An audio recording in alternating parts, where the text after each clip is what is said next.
सोनाली कई दिनों से काफी परेशान थी। उसकी रातों की नींद में खलल सी पड़ गई थी। रह रहकर वह हर रोज एक ही सपना देखा करती थी। उस खौफनाक सपने के कारण उसकी नींद मानो गुम सी हो गई थी। चाह कर भी वह रात में सो नहीं पाती थी। सुबह में ढेर सारे काम होते थे, स्कूल जाना, स्कूल से घर आना, होमवर्क करना। इंसान तो अपने आप में थक ही जाता है, पर फिर भी उस खतरनाक सपने के कारण उसकी नींद टूट जाती और वह देर रात जगी ही रहती। उसने अब तक अपने माता पिता को इन सब चीजों के बारे में नहीं बताया था। 12वीं की परीक्षा नजदीक आने वाली थी। उसका पढ़ाई में बिल्कुल मन नहीं लग रहा था। नींद पूरी न होने के कारण वह हमेशा थकी थकी सी रहती थी। रह रहकर उसे अपने मम्मी पापा से डांट भी पड़ती थी। एक रात वह अपने कमरे से निकलकर अपने माता पिता के कमरे में जाती है और अपने माता पिता को अपने सपने के बारे में बता देती है। वह कहती है कि वह रोज सपने में अपने आप को देखती है। वह अपने आप को एक अंधेरे बंद कमरे में पाती है।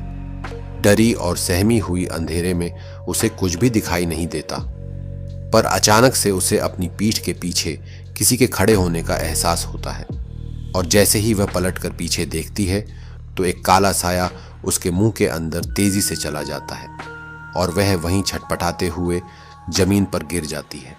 करीबन 2 महीने हो चुके थे। उसे यह सपना लगातार आ रहा था। सोनाली की माँ उसे समझाते हुए कहती है, यह सब तुम्हारे दिमाग का वहम है। जरूर तुम आजकल हॉरर मूवीज अपने मोबाइल फोन में देख रही हो, मुझे सब पता है। तुम मोबाइल हमेशा अपने हाथ में लिए रहती हो और कुछ ना कुछ देखती ही रहती हो।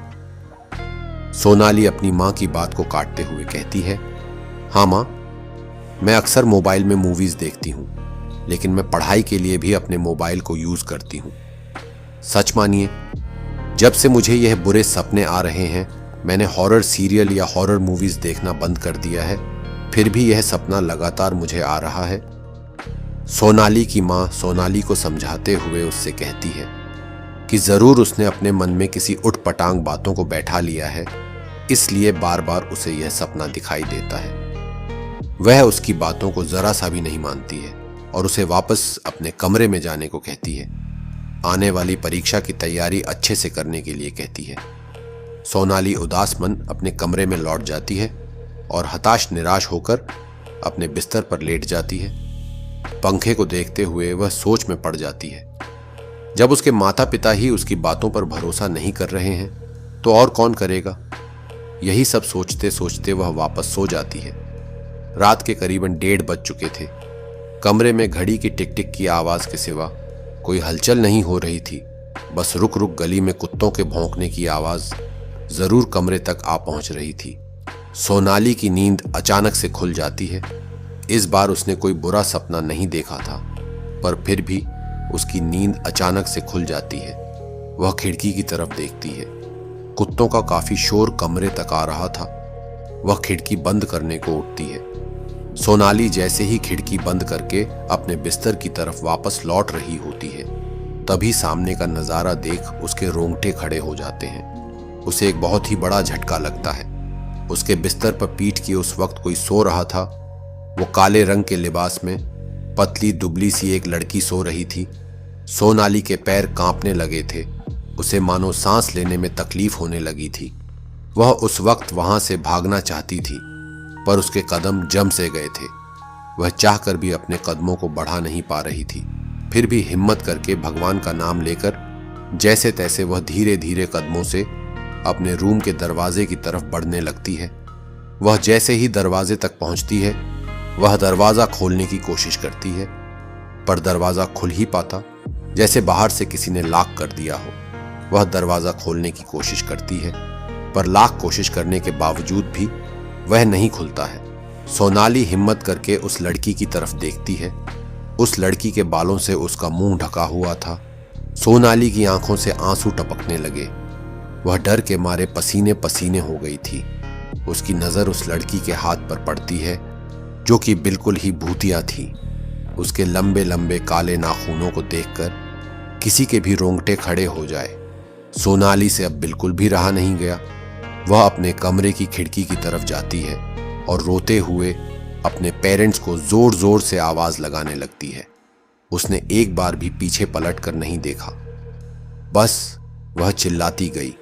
थोड़ी देर में उसके माँ उसके कमरे में आ जाती हैं और उसकी इस हरकत का कारण पूछती हैं। सोनाली ने उन्हें सब कुछ बता दिया, लेकिन उस वक्त बिस्तर पर कोई भी नहीं था। सोनाली के पेरेंट्स काफी चिंतित होने लगे थे। उन्हें लग रहा था कि शायद उनकी बच्ची की दिमागी हालत ठीक नहीं है, तभी वो ऐसी बहकी बहकी बातें कर रही है, पर वह उसे डांट भी नहीं सकते थे। सोनाली की अवस्था उस वक्त वैसे ही काफी खराब थी। वो काफी डरी हुई थी। उसे डांटने समझाने का कोई फर्क नहीं पड़ता। मनाली की माँ उसे अपने कमरे में ले जाती है। उस रात सोनाली अपनी माँ के साथ उनके कमरे में सो गई। सुबह तक सोनाली को तेज बुखार चढ़ चुका था। सोनाली की माँ ने स्कूल में फोन करके कह दिया कि आज वो स्कूल नहीं आ पाएगी। उनके फैमिली डॉक्टर को घर पर ही बुलाया जाता है और वे सोनाली को चेक करने के बाद कुछ दवाइयाँ लिखकर चले जाते हैं। वह सोनाली की हालत देखकर उसकी माँ को बताते हैं कि सोनाली काफी दिनों से अच्छे तरीके से सोई नहीं है। उसकी आंखों के नीचे डार्क सर्कल पड़ गए हैं। उसकी तबीयत भी ठीक नहीं है। सोनाली की माँ डॉक्टर को सब बता देती है कि सोनाली बहुत दिन से एक ही सपना देख रही है और बहकी बहकी बातें कर रही है। माँ डॉक्टर से पूछती है, क्या इससे साइकेट्रिस्ट की ज़रूरत है? डॉक्टर उन्हें एक साइकेट्रिस्ट का नंबर दे देते हैं। वे उनसे कहते हैं कि अक्सर इस उम्र के बच्चों के दिमाग में कुछ ना कुछ बातें घर कर लेती हैं, जिसे सोच सोच कर वे अपना दिमाग खराब कर लेते हैं। यह कहते हुए डॉक्टर वहां से चले जाते हैं। रात भी हो चुकी थी। सोनाली को नींद का इंजेक्शन दिया गया था। वह सोकर उठती है। उसे काफी जोरों की भूख लगी थी। सोनाली की माँ उसे खाना देती है और सोनाली खाना खाकर वापस बिस्तर पर लेट जाती है। उसकी पलकें काफी भारी हो रखी थीं। उससे कुछ बोला भी नहीं जा रहा था। शरीर में काफी सुस्ती थी। सोनाली उस वक्त अपने कमरे में ही थी। रात के 11:30 बज रहे थे। सोनाली की माँ सामने ही कुर्सी पर बैठी हुई थी। उन्होंने तय किया था कि आज रात को वह उसके कमरे में रहकर सोनाली की देखभाल करेंगी। सोनाली की आंख खुली हुई थी। तभी उसके सामने वही भयंकर नजारा वापस दिखाई पड़ता है। उसके सामने ही वह काले लिबास वाली औरत उसके बगल में ही लेटी हुई थी। उसका चेहरा सोनाली की तरफ था।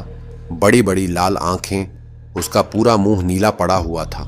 वह बहुत ही भयंकर मुस्कान के साथ सोनाली को एकटक देखे जा रही थी। सोनाली की बॉडी को जैसे पैरालाइज हो गया हो। वह चाहकर भी चिल्ला नहीं पा रही थी। सिर्फ उसका शरीर कांप रहा था। उसका कंपन देखकर सोनाली की माँ सोनाली को जोर जोर से हिलाकर पूछती है, क्या हुआ सोनाली? क्या हुआ बेटा? मेरी तरफ देखो, क्या हुआ? वहां क्या देख रही हो? क्या हुआ बेटा? बताओ। कुछ देर तक माँ के बोलने पर सोनाली झटके से उठकर अपनी माँ को पकड़कर जोर जोर से रोने लगती है। उसने डरते हुए कहा कि वह मेरे बगल में ही लेटी हुई थी, मुझे घूरे जा रही थी। वह मुझे मार डालेगी, मैं मर जाऊंगी माँ, वह मुझे मार डालेगी। सोनाली की दुर्दशा देखकर आखिरकार सोनाली की माँ को उसकी बातों का भरोसा करना ही पड़ा। कोई इंसान अचानक से इतना अजीब बर्ताव नहीं कर सकता। जरूर उसके साथ कुछ बुरा हो रहा है। सोनाली की माँ मंदिर में पुजारियों से बातचीत करती है, अपनी बेटी की हालत के बारे में बताती है। 2 पुजारी सोनाली की माँ के साथ सोनाली के घर आते हैं। सोनाली की हालत सचमुच गंभीर थी। उसकी आंखें नीचे से काली पड़ गई थीं। उसकी आंखें तो खुली थीं, पर मानो दिमाग किसी दूसरी ही दुनिया में चला गया हो। रह रहकर उसके मुंह से एक ही शब्द निकलता, वही है, वह मेरे साथ है। इस दशा को देखकर सोनाली की माँ की आंखों से आंसू टपकने लगते हैं। सोनाली के माता पिता पुजारियों से निवेदन करते हैं कि उनकी बच्ची को ठीक कर दें। घर में हवन कराया जाता है। 1-2 दिन लगातार घर में हवन पूजा चलती है। सोनाली अब काफी हद तक अपने होश में आ गई थी। उसकी हालत में थोड़ा सा सुधार आ गया था। उसे अब वह काली परछाई नहीं दिख रही थी। पूजा पाठ समाप्त होने के बाद तीसरे दिन पुजारी सोनाली को कुछ भभूति देते हैं। उसे हर वक्त अपने सर पर लगाकर रखने के लिए कहते हैं। कुछ दिन सोनाली के लिए भारी हो सकता था, क्योंकि पूजा पाठ करने के बाद और भी बहुत सारी प्रक्रिया थी जो अभी बाकी थी। उस काली परछाई को पूरी तरह से हटाने के लिए और भी बहुत कुछ करना अभी बाकी था। उन्होंने सोनाली को काफी संभल कर रहने के लिए कहा। अनजान जगह में जाने के लिए मना किया, ज्यादातर अकेले रहने को भी मना किया। सोनाली अपनी पढ़ाई पर ध्यान देने लगी थी। कुछ दिन बाद परीक्षा भी आने वाली थी। कुछ दिनों बाद परीक्षा का दिन आ जाता है। सोनाली परीक्षा देकर अपने घर आती है। उसका पेपर काफ़ी अच्छा गया था। उसे अब काफ़ी अच्छा लग रहा था क्योंकि वह अब अच्छे से सो पा रही थी। उसे कोई भी बुरा सपना या काले लिबास वाली औरत दिखाई नहीं दे रही थी। सोनाली की फ्रेंड मेघना का बर्थडे आने वाला था। सभी दोस्त उसके पार्टी में जाने वाले थे। सोनाली भी उसके जन्मदिन में जाने वाली थी। उसके लिए गिफ्ट खरीदने के लिए वह मार्केट जाती है। वह अपनी दोस्त के लिए एक सुंदर सा टेडी बेयर चूज करती है। साथ ही कुछ चॉकलेट्स भी उसके लिए ले लेती है और शाम 6 बजे वह अपने घर से निकल जाती है। वहां पहुंचकर सभी दोस्तों के साथ मिलकर मेघना का बर्थडे सेलिब्रेट करती हैं। सभी गानों पर डांस कर रहे होते हैं, खूब एंजॉय कर रहे होते हैं। सोनाली भी उन सभी के साथ इतना घुल मिल गई थी कि उसने यह नोटिस ही नहीं किया कि उसके माथे पर लगी भभूति केक लगने के कारण मीट चुकी थी। अचानक सब कुछ शांत होने लगता है। अब सोनाली लोगों को हंसता खेलता देख तो रही थी, पर उसे कुछ सुनाई नहीं दे रहा था। वह बहुत ही पैनिक होने लगती है। उसे देखकर उसके दोस्त उससे पूछने लगते हैं, क्या हुआ सोनाली? सोनाली रोने लगती है और कहती है, पता नहीं, मुझे कुछ सुनाई नहीं दे रहा। उसके फ्रेंड सोनाली से जो कुछ भी कह रहे थे वह कुछ नहीं सुन पा रही थी। मेघना उसे शांत करती है और उसे अपने साथ अपने रूम पर ले आती है। वो उसे वहां रेस्ट करने को कहती है। उसे कहती है, कुछ समय पहले तुम्हारी तबीयत ठीक नहीं थी, तुम्हें आराम करना चाहिए, तुम्हारी तबीयत थोड़ी खराब है। यह कहकर वह कमरे से बाहर चली जाती है। पर धीरे धीरे सोनाली को समझ में आ गया था। वह अपने आप को शीशे में देखती है। उसके सर पे लगी भभूति मिट चुकी थी। वह तेजी से बाहर निकलती है और अपना पर्स ढूंढने लगती है। वह एक डिब्बी में भभूति भरकर अपने साथ लाई थी और अपने पास में रख लिया था, पर उसे वह नहीं मिलती। उसे पंडितों की बात याद आती है कि कुछ दिनों तक वह भभूति अपने सर पर लगाकर ही रखें, क्योंकि घर में पूजा पाठ कराकर घर को बांध दिया गया था। तो घर पर भभूति न लगने पर भी उसे कोई हानि नहीं होगी, क्योंकि वह उस वक्त अपने घर में मौजूद होगी। लेकिन घर के बाहर हर वक्त उसे उस भभूति को अपने माथे पर लगाए रखने के लिए कहा गया था। वह पार्टी में जाकर इधर उधर देखने लगती है। वह हताश होकर सोफे पर बैठ जाती है। अचानक से उसे वही औरत काले लिबास में बीचों बीच खड़ी हुई दिखाई देती है। वह सभी लोगों को चीरते हुए धीरे धीरे सोनाली की तरफ बढ़ रही होती है। उसका चेहरा काफी खतरनाक लग रहा था। सोनाली बहुत डर जाती है और अपने पैर को कसकर पकड़कर सोफे के ऊपर बैठ जाती है। वह बिल्कुल सहम सी गई थी, जैसे उसकी जान अब निकलने ही वाली हो। सोनाली के दोस्त सोनाली के पास आ जाते हैं और उससे पूछते हैं, क्या हुआ? सभी दोस्त उसकी हालत को देखकर डर जाते हैं। उसके घर फोन लगाया जाता है और सोनाली की मां तुरंत कुछ ही समय बाद सोनाली को लेने आ जाती है। देर रात सोनाली अपने कमरे में लेटी हुई रो रही थी। सामने उसके पेरेंट्स भी बैठे हुए थे। वह सोनाली से पूछते हैं कि आखिर यह सब उसी के साथ क्यों हो रहा है, उससे क्या कोई गलती हुई है या उसने कुछ अनजाने में ऐसा किया है जिसके कारण उसके साथ यह सब घट रहा है। सोनाली अपने दिमाग को काफी जोर देती है। काफी जोर देने के बाद उसे कुछ याद आता है। 2 से 3 महीने पहले की बात है, जब वह अपने दोस्तों के साथ स्कूल के पास रास्ते में लगी फूड स्टॉल में कुछ खरीदने के लिए गई थी। तभी उसकी फ्रेंड मोनिका उन सभी को आवाज देकर उसके पास आने के लिए कहती है। सभी दोस्त एक्साइटमेंट में दौड़े दौड़े मोनिका के पास चले जाते हैं। मोनिका पास ही में बने एक घर को दिखाती है और कहती है, पता है दोस्तों, ये घर बच्चों के लिए ही है। यहाँ पर सभी बच्चे स्कूल खत्म होने के बाद बैठकर खाना खाते हैं। वह एक छोटे छोटे से पत्थरों से बना हुआ घर था। काफी अजीब लग रहा था, पर सचमुच वहाँ बहुत सारे बच्चे पहले से ही बैठकर कुछ खा पी रहे थे। पहले तो सोनाली को काफी अजीब लगा कि किसी अनजान घर में ऐसे कैसे कोई आ सकता है, पर बच्चों का शोर देखकर वह भी काफी एक्साइटेड हो गई और उनके साथ बैठकर खाना एंजॉय करने लगी। वह घूम घूम कर छोटे पत्थरों से बने उस घर को देख रही थी। घर पर बनी एक दीवार से बाहर का नजारा भी दिखाई दे रहा था। रास्ता नहीं दिख रहा था। पेड़ ही पेड़ दिखाई दे रहे थे। धूल धक्कड़ उभर खाबड़ जमीन दिख रही थी। अचानक से सोनाली की नजर बाहर खिड़की के दाएं तरफ एक सुंदर से गुलाब के फूल पर पड़ती है। वह फूल बहुत अच्छे से खिला हुआ, काफी चमकदार दिख रहा था। सोनाली जैसे अपने मन को रोक ना पाई हो, वह बाहर निकलकर उस फूल को उठाती है और उसे सूंघने लगती है। इतने में मोनिका सोनाली को आवाज दे देती है और उसके हाथ से फूल गिर जाता है। वह उसे वापस उठाना तो चाहती थी, पर मोनिका और बाकी सभी दोस्त उस पर काफी बिगड़ रहे थे कि बिना बताए वहां दूसरी तरफ वह क्यों चली गई। सोनाली हड़बड़ी में वहां से चली जाती है। इस व्याख्या को सुनकर सोनाली के पेरेंट्स उस पर गुस्सा करने लगते हैं। उससे कहते हैं कि वह अब इतनी भी छोटी बच्ची नहीं है, थोड़ी सी समझदारी उसमें होनी चाहिए। हमने तुम्हें हमेशा अनजान जगहों पर जाने के लिए मना किया है, अनजान वस्तुओं को हाथ लगाने को मना किया है, फिर भी ऐसे कैसे तुम। सोनाली बहुत जोर जोर से रो रही थी। उसकी मां को उस पर तरस आ जाता है।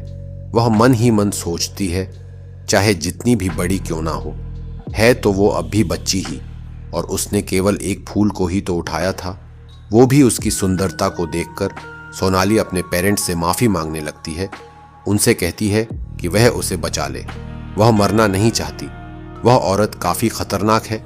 वह जब देखो मेरे करीब आने की कोशिश करती है, वह मुझे मार देगी, मुझे बचा लीजिए। यह कहते वह फूट फूट कर रोने लगती है। सोनाली के लिए अब अंतिम पूजा कराई जाने वाली थी, जिससे सोनाली को उस प्रेत से हमेशा के लिए छुटकारा मिल सकता था। कुछ पुजारी सोनाली को मंदिर की तरफ लेकर आते हैं। उसके पीछे सोनाली की मां अपने हाथ में एक घड़ा लेकर आ रही होती है। सोनाली के पिता कुछ लकड़ी हाथ में लिए हुए थे। पुजारियों के कहने पर ही वे ऐसा कर रहे था। मंदिर के बाहर सोनाली के पिता लकड़ियों में आग लगाते हैं। सोनाली की मां सोनाली के साथ बैठ जाती है और पुजारी अपने मंत्र जाप करना शुरू करते हैं। पूजा अब भी कुछ घंटे ही चली होगी कि वह प्रेतात्मा सोनाली के शरीर में आ जाती है और उसे टॉर्चर करने लगती है। वह पुजारियों से अभद्र तरीके से बात करते हुए कहती है, यह लड़की मेरा शिकार है, तुम लोगों की क्या मजाल नहीं छोड़ूंगी इसे। इसने मुझे खुद आमंत्रण दिया था अपने शरीर में आने के लिए। वह पागलों की तरह जैसे चिल्ला रही थी और अपना सर इधर उधर जोर जोर से पटक रही थी। सोनाली के सर से काफी खून बह रहा था। सोनाली की मां से यह सब देखा नहीं गया। वह बीच पूजा में ही उठकर सोनाली के पास जा रही होती है कि तभी पुजारी उन्हें रोक देते हैं। वह उसकी मां से कहते हैं कि आपकी बच्ची उसी दिन से ही उस प्रेत के साए में पड़ चुकी थी। वो प्रेतात्मा सोनाली के शरीर में ही रहती थी। वो जब भी सोनाली के शरीर से बाहर आती थी तो उसे दिखाई देती थी और वापस से उसके शरीर में घुसने की कोशिश करती थी। उनमें से कुछ पुजारी निरंतर हवन किए जा रहे थे। सोनाली की हालत बद से बदतर हो गई थी। उसके शरीर में काफी चोटें आ गई थीं, पर फिर भी वह प्रेत उसे छोड़ नहीं रही थी। हवन समाप्त हो चुका था। सोनाली की हालत अभी भी बहुत खराब थी। वह अधमरी सी जमीन पर पड़ी हुई थी। उसकी आंखें तक नहीं खुल रही थी। किसी को समझ में नहीं आ रहा था कि वह प्रेतात्मा उसके शरीर से बाहर निकली भी है कि नहीं।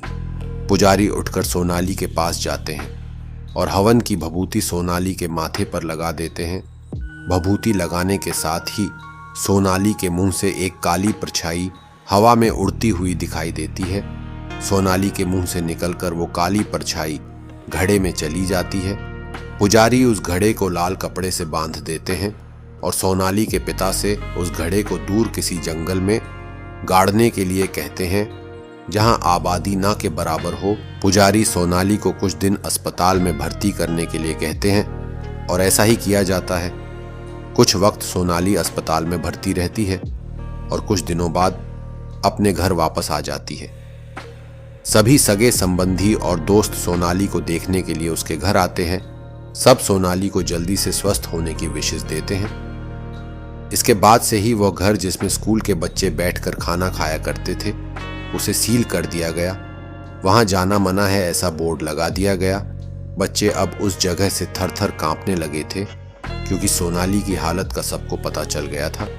यह बात आग की तरह सारे शहर में फैल चुकी थी कि वह जगह भूतिया है और वहां जाना मना है। सोनाली अब काफी हद तक स्वस्थ हो चुकी थी।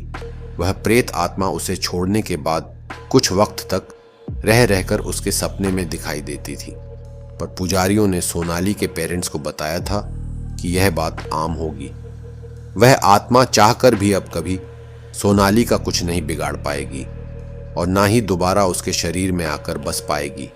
महीने बीत जाते हैं। सोनाली को अब बिल्कुल भी कोई सपना नहीं दिखता और ना ही वह प्रेतात्मा दिखाई पड़ती है। दोस्तों, आज की कहानी में इतना ही। यदि आपको यह कहानी अच्छी लगी हो तो वीडियो को लाइक और चैनल को सब्सक्राइब करना। अगली वीडियो में जल्द मिलना होगा। तब तक अपना खूब ध्यान रखें। धन्यवाद।